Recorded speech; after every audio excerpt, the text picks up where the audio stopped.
What the hell happened?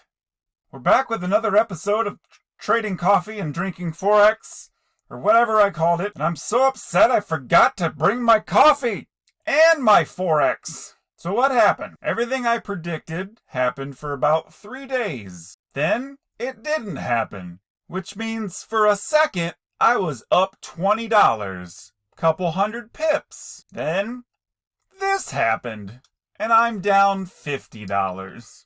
Why? Poor money management, I guess. I didn't take any profit or change my stop losses whatsoever. I was that confident in my prediction. But that just means that my story to $1 million is that much more exciting. Because instead of starting with 250, now I get to start with 200. So let's recap with OddCAD. And it should be on its way down to profit. So, is it on its way down to profit? No. It bounced down, bounced up, bounced down. So I was in somewhere around here, and at first it moved right how I wanted it to. But right when it seemed it was past all the resistance, the support, whoopsie, it flew back up with frightening speed. Zero resistance on its way up, I might add. All this, zip, and hit this weird resistance from like months ago. What'll happen now? It might come back down. I might still be right. Just because I was stopped out doesn't mean I was wrong. Doesn't make me wrong. It just might mean that I'll be right later, right? So instead of it happening here, maybe it happens here. If all my indicators are still showing it maxed and everything still makes sense, it could still do what I wanted. Don't give up on the currency pair altogether, just keep watching it. So that's what we're gonna do. That's what we're gonna do. We gotta make money. I have to eat. Aussie yen. It's in the middle of a range, getting squeezed tighter and tighter. Aussie yen. Still ranging. I don't know what the hell it's doing right now. It's just falling off a cliff. Aussie New Zealand. Not falling off a cliff anymore. So what is it doing? Is this a pullback? I don't know. I'm not touching it right now. Bounced off here around the bearish resistance, and that's where I bought in. Bought a short position, so I'm excited about this one. Are you still excited, champ? So we were in right around here. By the way, I don't know what these arrows are. They're connected to Oanda, and I don't remember taking this many trades at all, ever.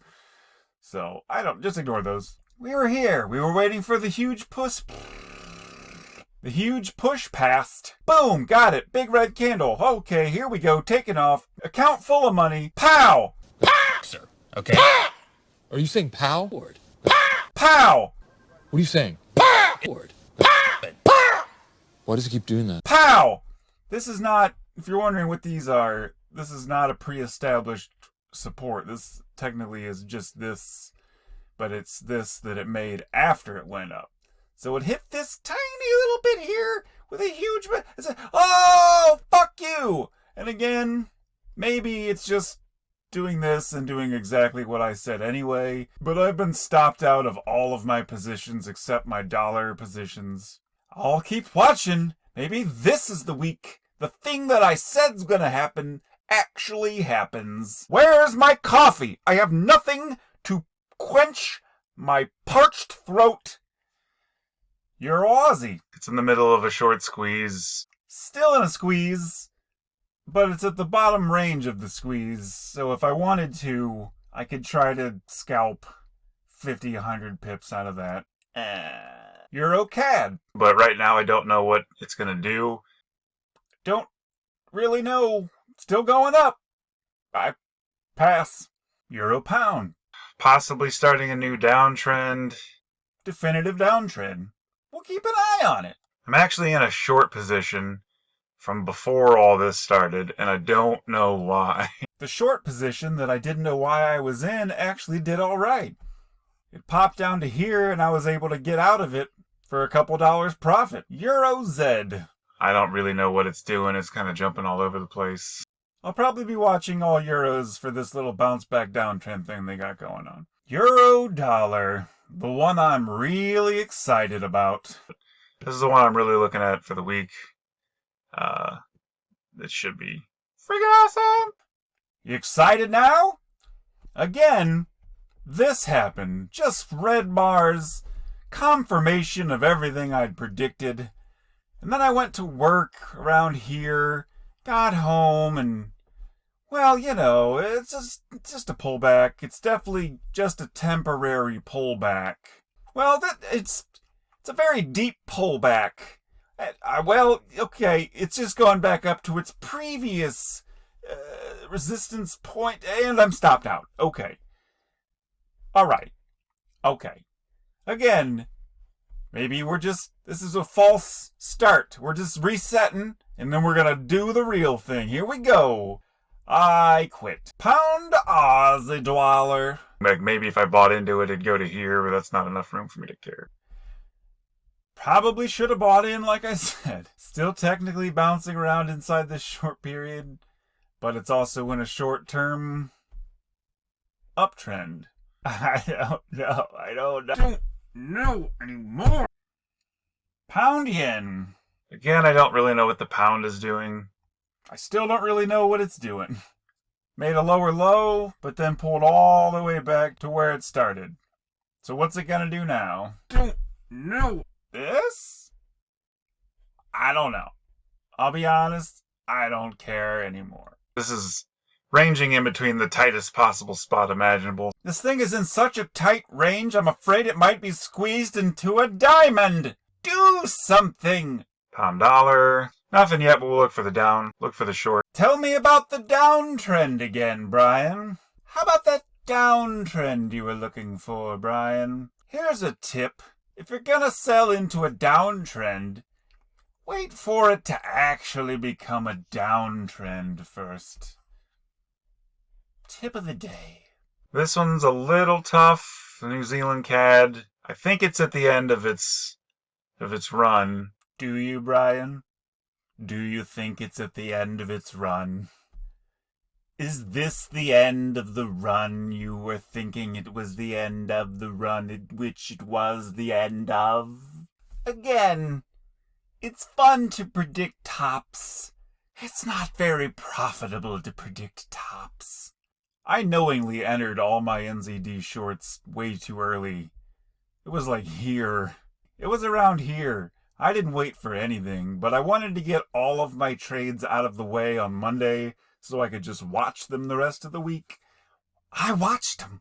Oh, I watched them all right.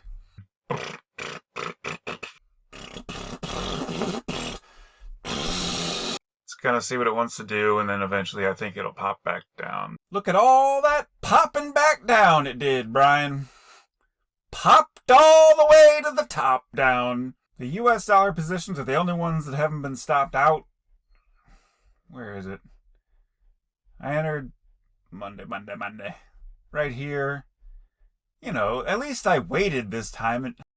My laptop battery died. So anyway, real quick, like I said, the USD currency trades positions are the only ones I'm still in. I entered along here. It shot up. It dropped back down.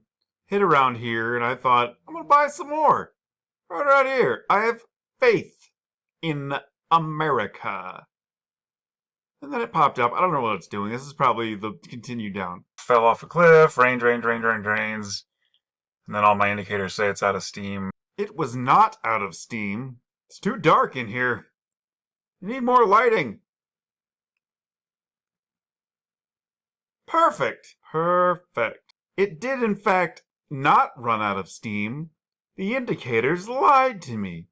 It ranged, and then continued on its merry way. So what's the plan going forward for this week? 1, I gotta figure out an exit strategy.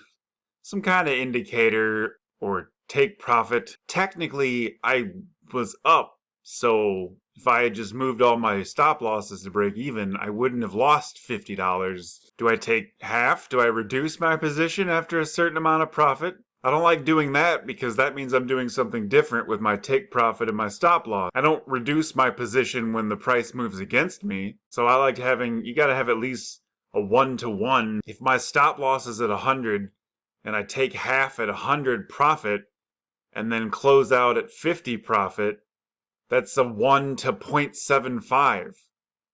Math, and it's a stupid, complicated way of doing it. Number two, I saw that the run was over, and I predicted a pullback into a continuation. Since I saw it was over, shouldn't I get out? Like, why am I writing pullbacks with fingers crossed that it'll turn around? That means I have to be right twice on the entry and the pullback. I've always told people, you don't have to ride the elevator to the bottom. Just get on at the ground floor.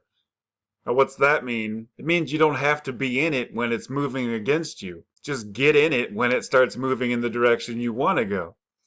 All these bag holders, fingers crossed, saying it's going to turn around. Well, get out until it turns around. What are you doing?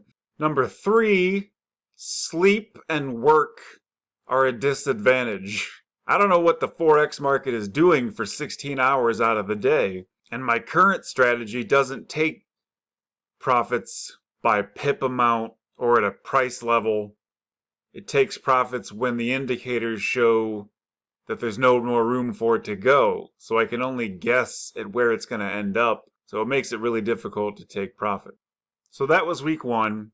Off to a great start. It's typically the timing I usually have anytime I re-enter the market anyway. I could back test it and it could do something 100 times out of 100 times. So I throw money at it, and it's the one time it doesn't do that thing. The bad luck demons are strong in this house. But not every run lasts forever. It has to turn around at some point. So if I keep waiting, the RSI can only be maxed out at 100 for so long. I just have to be ready to enter it as soon as it shows that it's done. And then maybe I'll make up that $50 and then some. Make sure to join me next week when I sign up for food stamps.